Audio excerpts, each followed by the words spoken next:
અઠવા રાંદેરમાં આજે પાણી કાપ. રાંદેર વોટર વર્ક્સમાં લાઇન શિફ્ટિંગ અને બદલવાની કામગીરીને લઈને પાણી કાપ છે. કાલે ઓછું પ્રેશરથી પાણી મળશે. 9 લાખ લોકોને તેની અસર થશે. આજે સવારે 9 થી કાલે સવારે 9 પહેલા પુરવઠો નહીં મળે.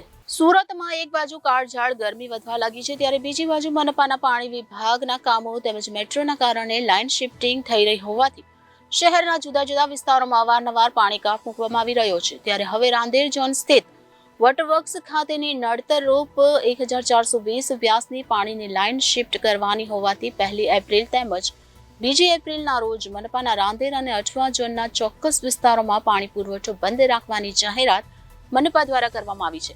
તેથી જરૂરિયાતમંદ મુજબ પાણીનો સંગ્રહ કરવાની અપીલ મનપા દ્વારા કરવામાં આવી છે. મનપાના સૂત્રોએ જણાવ્યા મુજબ રાંદેર વોટરવર્ક્સ ખાતે નડતરરૂપ 1420 મિલીમીટર વ્યાસની પાણીની લાઇન શિફ્ટ કરવાની કામગીરી તેમજ 600 મિલીમીટર વ્યાસની લાઇન પણ તારીખ બદલવાની કામગીરી કરવાની હોવાથી તારીખ 1 એપ્રિલે સવારે 9 થી રાંદેર વોટરવર્ક્સના બંને વોટર ટ્રીટમેન્ટ પ્લાન્ટ સંપૂર્ણ બંધ રહેશે. તેથી 2 એપ્રિલના મંગળવારના રોજ સવારે 9 કલાક સુધી રાંદેર વારીગૃહથી પાણીનો સપ્લાય કરવામાં આવનાર તમામ વિસ્તારોમાં પાણી પુરવઠો પૂરો પાડી શકાશે નહીં. ઉપરાંત 2 તારીખે પણ દિવસ દરમિયાનનો પાણી પુરવઠો ઓછા પ્રેશરથી તેમજ નહિવત માત્રામાં મળવાની શક્યતા છે. કૃણાલ સેલર, સુરત મહાનગરપાલિકા કોર્પોરેટર, પાણી સમિતિ વાઇસ ચેરમેન.